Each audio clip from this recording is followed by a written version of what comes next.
Hello guys, my self Ramesh Kumar. आज का जो हमारा टॉपिक है वो है रीजनिंग के पोर्शन का ब्लड रिलेशन यानी कि रक्त संबंध। कंपटीशन एग्ज़ाम में रीजनिंग के पोर्शन का ये मुख्य टॉपिक है। इसे कई तरह के कई सवाल पूछे जाते हैं और अभी बीएसटीसी का एग्ज़ाम नज़दीक है राजस्थान में। तो वैसे तो रक्त संबंध ब्लड रिलेशन से हर एग्ज़ाम में सवाल पूछे जाते हैं, काफ़ी सवाल पूछे जाते हैं। लेकिन अभी बीएसटीसी का एग्ज़ाम नज़दीक है राजस्थान में, तो उसी के मद्देनज़र रखते हुए उसी पे फोकस्ड है थोड़ा। तो जो भी छात्र बीएसटीसी की प्रिपरेशन कर रहे हैं, बीएसटीसी का नहीं कर रहे और कंपटीशन एग्ज़ाम का भी कर रहे हैं जिसमें ब्लड रिलेशन पोर्शन आता है, तो वो इस वीडियो को वॉच कर सकते हैं। इससे आपको काफ़ी बेनिफिट मिलेगा ब्लड रिलेशन टॉपिक को समझने में। उनके सवालों को कैसे हल किया जाए उसके कई ट्रिक्स होते हैं, तो उन ट्रिक्स के माध्यम से हम सवालों को हल कर सकते हैं। तो अगर वीडियो को पूरा वॉच करिएगा, अगर वीडियो पसंद आए तो लाइक करिएगा, अपने दोस्तों में शेयर करिएगा, चैनल को सब्सक्राइब करिएगा और ज़्यादा से ज़्यादा शेयर करिएगा अपने दोस्त में, ताकि वो भी इस वीडियो का बेनिफिट ले पाएँ। तो हम स्टार्ट करते हैं अपना टॉपिक, रक्त संबंध। देखो, रक्त संबंध क्या है, सबसे पहले तो हम इसको समझेंगे कि रक्त संबंध होते क्या है।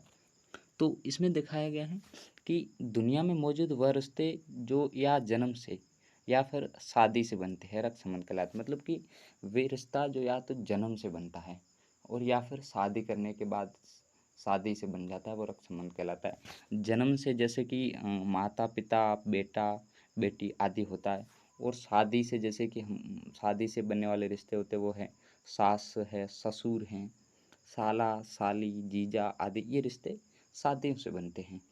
तो तो जो रिश्ते या तो जन्म से बनते हैं या फिर शादी से बनते हैं, वो रक्त संबंध कहलाते हैं। एक खास बात इसमें ध्यान रखिएगा, आप अपने दोस्त को रक्त संबंध में काउंट नहीं कर सकते। अक्सर लोग कहते हैं कि हमारा दोस्त हमारे परिवार का सदस्य होता है। लेकिन हो सकता है आपकी दोस्ती गूढ़ हो, लेकिन आपका पर्पज़ यहाँ पे अपनी दोस्ती को साबित करना नहीं है। इस टॉपिक को, इस वीडियो को देखने का मुख्य मकसद है कि भाई कंपटीशन में आने वाले ब्लड रिलेशन टॉपिक के सवालों को हल कर पाएँ। तो ब्लड रिलेशन का टॉपिक है वो सिर्फ या तो वो जो रिश्ते जो जन्म से बनते हैं या फिर शादी से बनते हैं, उन्हीं को रक्त संबंध में काउंट करता है। तो ये बात ध्यान रखने योग्य है।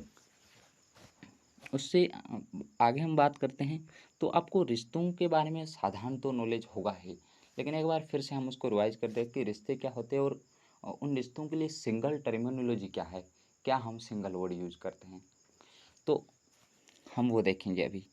माता या पिता का बेटा, माता का बेटा या तो वो खुद हो माता या पिता का बेटा वो खुद हो सकता है या फिर उसका भाई हो सकता है। भाई मेरी माता या फिर माता या पिता का जो बेटा है वो मैं खुद हो सकता हूँ या फिर मेरा भाई हो सकता है, और कौन हो सकता है। आप खुद पे अप्लाई करेंगे तो या आप खुद होंगे या फिर आपका भाई होगा। उसी तरह माता या पिता की बेटी, अगर आप लड़की हैं तब तो माता या पिता की बेटी आप खुद हो सकती हैं, अदरवाइज माता या पिता की बेटी वो आपकी बहन होगी। उसी तरह माता और पिता का भाई, माता का भाई मामा हो गया, पिता का भाई चाचा हो गया। मामा और चाचा को तो कौन नहीं जानता है। माता और पिता की बहन, उसी तरह माता की बहन मौसी और पिता की बहन बुआ। बुआ जो आती थी बचपन में, चॉकलेट वॉकलेट ले आती होगी तो पता ही होगा। माता या पिता का पिता, माता या पिता का पिता नाना या दादा होगा। माता का पिता नाना होगा, पिता का पिता दादा होगा। माता और पिता की माता नानी दादी, जो कि बचपन में लोरियाँ सुनाया करती थी। पत्नी, पति और पत्नी का भाई, पति का भाई देवर, देवर और पत्नी का भाई साला, जो कि जीजा का काफ़ी प्रिय होता है। उसी तरह पत्नी और पति की बहन, पत्नी की बहन साली, पति की बहन ननद। भाई और बहन का पुत्र, भाई का पुत्र भतीज, भतीजा, बहन का पुत्र भांजा। उसी तरह भाई की बहन, भाई या बहन की पुत्री, भाई की पुत्री है तो भतीजी हो गई, बहन की पुत्री है तो फिर भांजी हो गई। बहन की पत्नी, बहन का पति जीजा, भाई की पत्नी भाभी। इसी तरह कई रिश्ते होते हैं और उनके लिए एक सिंगल टर्मिनोलॉजी यूज होता है ब्लड रिलेशन टॉपिक में। तो आपको इसके बारे में जानकारी होनी चाहिए। आप एक बार मैं इसको स्क्रॉल कर देता हूँ, आप देख लीजिएगा। अगर जल्दबाजी में आप देख नहीं पा रहे हो तो वीडियो को रोक रोक के देख लीजिएगा, पॉज करके देख लीजिएगा इनको ढंग से कि क्या होता है, रिश्तों क्या होते हैं और उनके लिए सिंगल टर्मिनोलॉजी क्या वर्ड यूज होता है। ये तो यहाँ पे दो बातें हमने देखी। पहला कि रक्त संबंध होता क्या है, किनको बोलते हैं रक्त संबंध, और दूसरी बात हमने देखी कि अ, रिश्तों के प्रकार और उनके लिए सिंगल टर्मिनोलॉजी क्या होता है। यहाँ पे मैंने पूरे तो नहीं लिखे, लेकिन साधारणतः मोस्टली जो क्वेश्चन पूछे जाते हैं वो इन्हीं में पूछे जाते हैं, और मेरे को भरोसा है, ये विश्वास करके मैं ये वीडियो बना रहा हूँ कि शायद आपको इतना तो नॉलेज होगा ही अगर आप कंपटीशन एग्ज़ाम की प्रिपरेशन कर रहे हैं। अगर नहीं है तो आप देख भी सकते हैं। तो ये तो था हमारा साधारणतः नॉलेज, ब्लड रिलेशन के बारे में साधारण सामान्य जानकारी। अब जो असली खेल है वो अब यहाँ से शुरू होगा, देखिएगा, क्योंकि ये तो हमने साधारण देखा है कि रिश्ते, ब्लड रिलेशन, रक्त संबंध होते क्या हैं, लेकिन अब जो रक्त संबंध से सवाल उठते हैं उन सवालों को कैसे सोल्व किया जाए, उन सवालों को सोल्व करने के लिए करने का एक यूनिक वे होता है, एक कई ट्रिक होते हैं। तो हम उसी एक दो ट्रिक के बारे में बात करेंगे कि आखिर ब्लड रिलेशन के सवालों को कैसे सोल्व किया जाए, क्योंकि हम यहाँ आए हैं तो हमारा मुख्य मकसद है कि हम सवालों को हल कर पाएँ, ना कि ये कि हम अपने रिश्तों को समझ के बैठे रहें और सवालों को हल ना कर पाए तो कोई मतलब नहीं है ये टॉपिक पढ़ने का।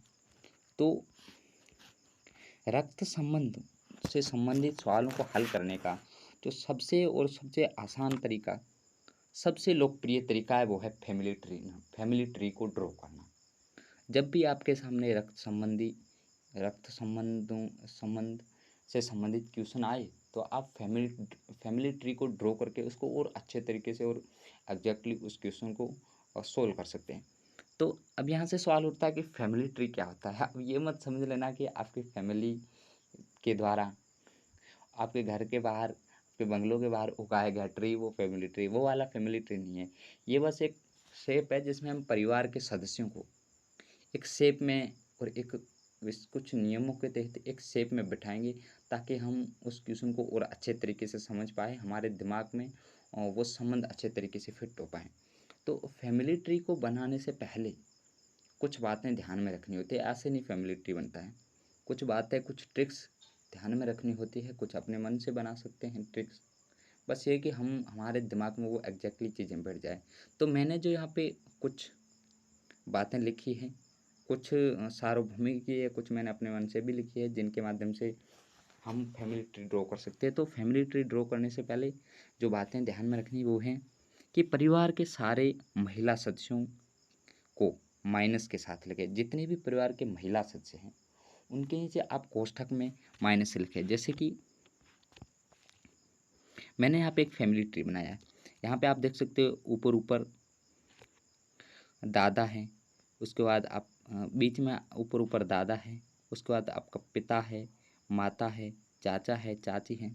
तो आप इसमें ध्यान रखेंगे कि मैंने दादा के साथ प्लस ड्रॉ किया है, पिता के साथ प्लस ड्रॉ किया है, भाई के साथ प्लस ड्रॉ किया, लेकिन मैंने माता के नीचे माइनस ड्रॉ किया है, चाची के नीचे माइनस ड्रॉ किया है, बहन के नीचे माइनस ड्रॉ किया है। इसका मतलब ये है कि हम उसका जेंडर स्पेसिफाई कर सके, उस जेंडर को अपने जेंडर हम दिमाग में रख पाए कि हम बोले नहीं कि इसका जेंडर क्या था। देखो यहाँ पे तो मैंने लिख दिया है चाचा चाची मामा मामी, तो इससे जेंडर समझ में आता है, लेकिन क्वेश्चन में ये चीज़ें नहीं मिलेगी। क्वेश्चन में आपको ABCDDE मिलेगा, तो कंफ्यूज ना हो इसलिए आप जो फीमेल सदस्य होते हैं परिवार के उनके नीचे माइनस ड्रॉ कर दें, ताकि आपको समझ में रहे, आपके दिमाग में रहे कि ये परिवार के फीमेल सदस्य हैं। तो दूसरी बात हम देखेंगे जो है वो है किस जिस तरह और पुरुषों को प्लस के साथ लगे, जिस तरह से जेंडर अपने दिमाग में रहे परिवार के सदस्यों का, तो महिला सदस्यों के साथ को माइनस के साथ लिखें और पुरुषों को प्लस के साथ लिखें। माइनस अगर नीचे लिखा रहेगा तो हमको समझ में आएगा कि ये परिवार के महिला सदस्य हैं, फीमेल हैं, और अगर नीचे पुरुष लिखा रहेगा तो हम तुरंत समझ जाएंगे कि ये परिवार के मेल सदस्य या फिर पुरुष हैं। दूसरी बात, सबसे खास बात, ब्लड रिलेशन टॉपिक, रक्त संबंध टॉपिक को हल करने से पहले हमारे दिमाग में सबसे ज़रूरी बात एक है जो दिमाग में रहनी चाहिए, वो ये है कि अक्सर लोग गलती क्या करते हैं ना कि वो इस चीज़ को इग्नोर कर देते हैं उस और इस चीज़ को इग्नोर करने के कारण हमारे सवालों का आंसर गलत हो जाता है। वो चीज़ ये है कि किसी भी नाम से परिवार के किसी सदस्य का लिंग निर्धारित ना करें जब तक कि सवाल में ना बताया गया हो। किसी भी नाम से किसी भी नाम से परिवार के किसी भी सदस्य का लिंग निर्धारित ना कर रहे हैं जब तक कि सवाल में ना बताया गया।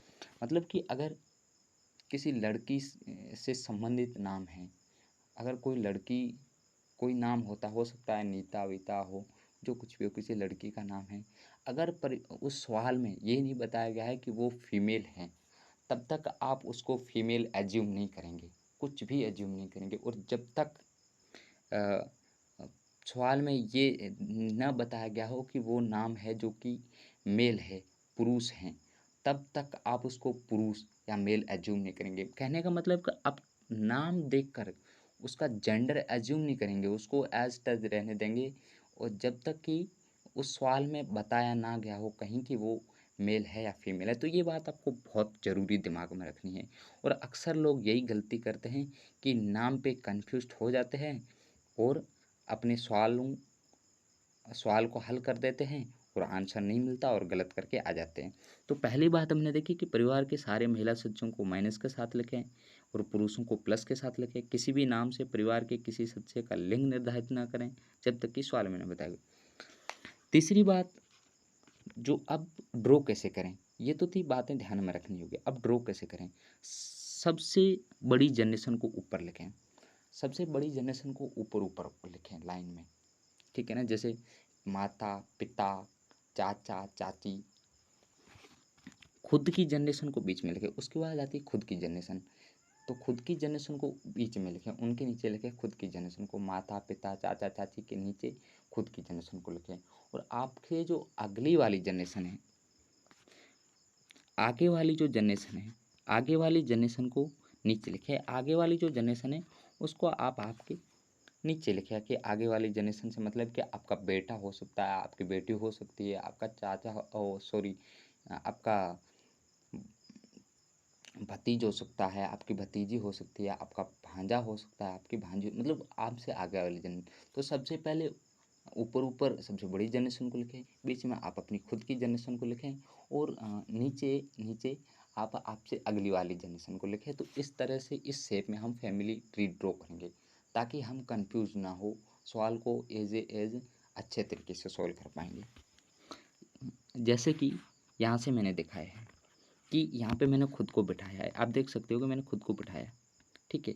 तो मैंने सबसे पहले दादा की जनरेशन को लिया जो सबसे ऊपर है, ऊपर हैं। उसके बाद चाचा चाची माता पिता की जनरेशन को लिया। उसके बाद बहन भाई मैं खुद मेरी जनरेशन को लिया।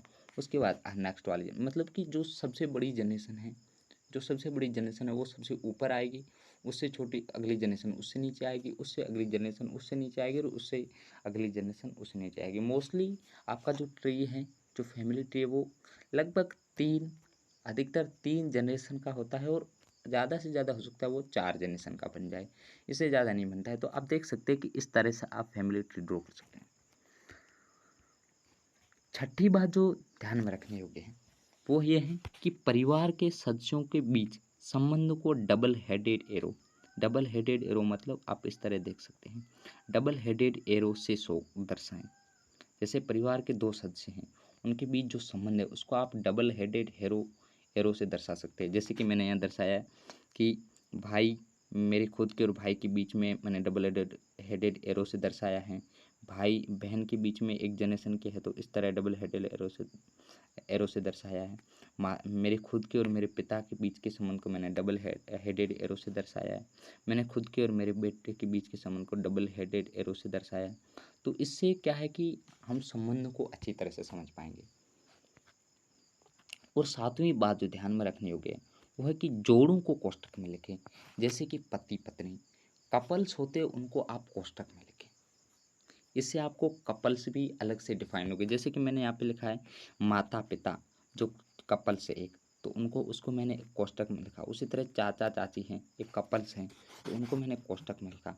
तो ये बात है आपको ध्यान में रखनी है। आप एक बार मैं आपको जूम दिखा सकता हूँ अच्छे तरीके से कि ये चीज़ें आप नोट कर लीजिएगा।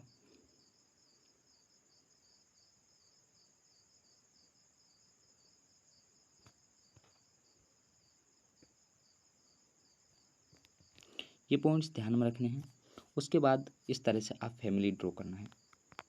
तो ये मैंने फैमिली ड्रॉ भी किया है, इस तरह से आप देख सकते हैं।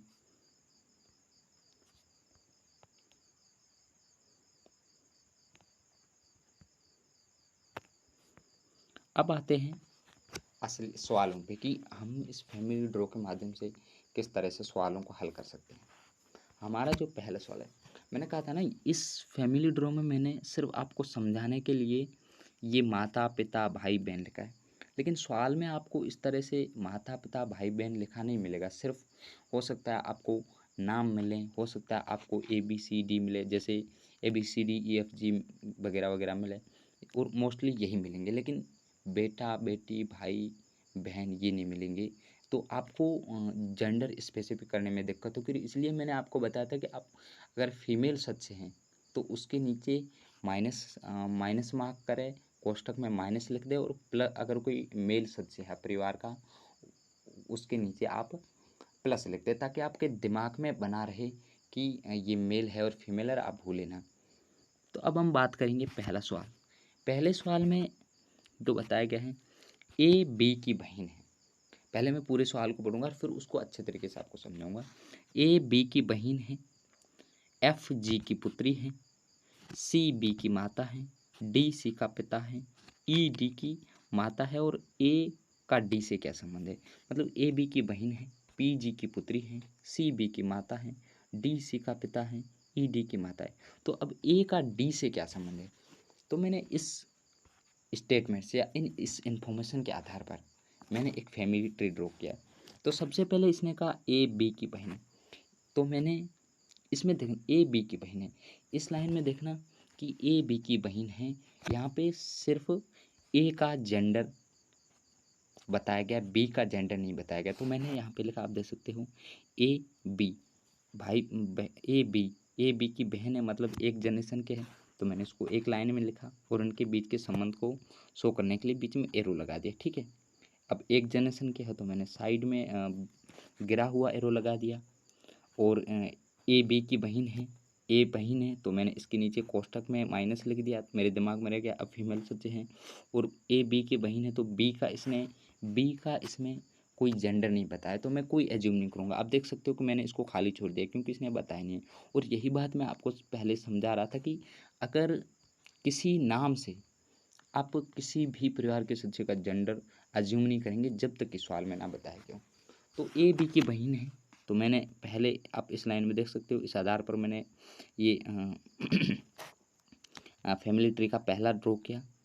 दूसरी जो लाइन है FG की पुत्री है, इसको मैं ड्रॉ नहीं करता क्योंकि F और G इसमें है ही नहीं, तो मैं एज्यूम ही नहीं कर सकता। अगर आगे सवाल में आएगा तो हम करेंगे। AB की बहन है, FG की पुत्री है, CB की माता है। यहाँ पे देखो CB की माता है, इसमें हम देखेंगे B कहाँ है। AB था तो B यहाँ पे है, तो CB की माता है। अगर माता है तो उसके ऊपर जनरेशन के, तो हमने उसको ऊपर लिखा B के ऊपर, और ये ऊपर B के ऊपर लिखा और एक खड़े डबल हेडेड एरो से इसके बीच के संबंध को दर्शा दिया, आप देख सकते हैं। और इसमें कहा कि CB की माता है, वो तो हमने इसके नीचे C के नीचे कोष्ठक में माइनस लिख दिया ताकि हमारे दिमाग में रहे कि परिवार का फीमेल सदस्य है। तो यहाँ तक समझ में आ गया।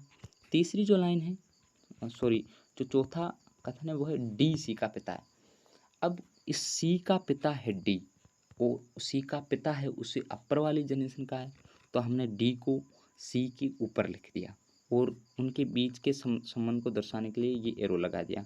अब D C का पिता है, तो अब परिवार का मेल सदस्य है, तो हमने इसके साथ प्लस ड्रॉ कर दिया ताकि हमारे दिमाग में रहे कि ये परिवार का मेल सदस्य है। नेक्स्ट जो कथन है वो है ED की माता है। अब D की भी माता है E, तो हमने इधर E D E E D की माता हैं, तो मतलब डी से अपर जनरेशन की है, तो हमने उसके ऊपर ई को लिख दिया और उनके बीच में ये खड़ा डबल हेडेड एरो लगा दिया, क्योंकि ये उसके अपर जनरेशन की है। अगर उसके समांतर जनरेशन की होती है तो हम उसके साइड में एक सोया हुआ एरो लगाते, लेकिन वो उसके अपर जनरेशन की है, उसकी माता है, तो हमने उसको ऊपर लिख दिया और एक खड़ा डबल हेडेड एरो उनके बीच के संबंध को दर्शाने के लिए लिख दिया। और जबकि इसमें कहा गया है कि ई डी की माता है, मतलब परिवार का फीमेल सदस्य है, तो हमने ई के नीचे माइनस कोष्ठक में लिख दिया। तो अब हमारे दिमाग में रहेगा कि ई परिवार का फीमेल सदस्य है। तो इस तरह हमारा एक इस तरह से फैमिली ट्री ड्रॉ हो गया। ए बी, उसके ऊपर सी डी ई, इस तरह से हमारा फैमिली ट्री ड्रॉ हो गया। अब हम आगे सवाल में पूछा ये गया है कि अब ए का डी से संबंध है, ए का डी से क्या संबंध है। तो हम देखेंगे ए और डी का है, ए यहाँ पे है, डी यहाँ पे है, ए का डी से क्या संबंध है। ए बी की बहन थी और सी बी की माता थी, तो ओबियसली ए सी बी की माता थी, तो सी ए की भी माता, सी ए की भी माता होगी, क्योंकि ए बी की बहन है। अब हो सकता है बी लड़का है या लड़की है, या ए वो हम नहीं कह सकते, लेकिन है उसकी बहन ए, तो अगर सी बी की माता है तो सी ए की भी माता हुई। तो डी सी की माता है, सॉरी डी सी का पिता है, तो सी ए की माता है, डी सी का पिता है। तो अब ए का डी से क्या संबंध है, ए की माता सी, सी का पिता डी, तो डी ए का नाना हुआ और ए डी की पोती हुई, क्योंकि डी परिवार का मेल सदस्य है, तो नानी तो हो नहीं सकती क्योंकि हमने इसके नीचे प्लस ड्रॉ कर रखा है। और ए फीमेल सदस्य है, तो ये पोता हो नहीं सकता, फीमेल है, तो इसका आंसर हो गया पोती। इस तरह से हमने ये फैमिली ट्री ड्रॉ करके इस सवाल को हल कर दिया। तो अगर आपको ये अच्छे से समझ में नहीं आएगा, आप इसको वीडियो को एक बार फिर से रिवर्स करके देख सकते हैं, ताकि आप इसको और अच्छे तरीके से समझ पाएँ। हम एक और सवाल पे जाएंगे ताकि हमारा कॉन्सेप्ट क्लियर हो जाए। सवाल ये है, रमेश और सुरेश भाई भाई हैं, राखी और गीता आपस में बहनें हैं, रमेश का लड़का गीता का भाई है, बताइए सुरेश का राखी से क्या संबंध है। तो हम उसी तरह से फैमिली ट्री ड्रॉ करेंगे। रमेश और सुरेश भाई भाई है, मतलब दोनों भाई हैं, एक जनरेशन के हैं, तो हमने उनको बराबर एक जनरेशन में लिख दिया और एक गिरा हुआ सोया हुआ डबल हेडेड एरो लगा के उनके बीच में संबंध दर्शा दिया। अब जबकि ये दोनों भाई भाई हैं, मेल हैं, तो हमने इनके साथ नीचे प्लस ड्रॉ कर दिया। सुरेश के नीचे आप देख सकते हैं प्लस ड्रॉ किया हुआ है और इधर रमेश के नीचे प्लस ड्रॉ किया हुआ है। तो इस तरह से रमेश और सुरेश फैमिली ट्री में ड्रॉ हो गए। अब आगे का कथन है, रमेश और सुरेश भाई भाई हैं, राखी और गीता आपस में बहन हैं। अब इसको अभी आपको इनको ड्रॉ नहीं करेंगे क्योंकि राखी और गीता आपस में बहन है, आप इसको एक जनरेशन में दिखा देंगे। अभी आपके पास ये इन्फॉर्मेशन नहीं है कि ये रमेश से ऊपर आएंगी, रमेश और सुरेश से ऊपर आएंगी कि नीचे आएंगी, तो हम अभी इसको ड्रॉ ना करके और इन्फॉर्मेशन पढ़ने की कोशिश करेंगे। रमेश का लड़का गीता का भाई, राखी और गीता आपस में बहनें थी और रमेश का लड़का गीता का भाई है, तो हम इधर रमेश के लड़के को, अब रमेश का लड़का है उससे नीचे की जनरेशन का है, तो हमने उसको रमेश के नीचे ड्रॉ किया। ये रमेश का लड़का अब लड़का है, तो हमने इसकी प्लस ड्रॉ किया।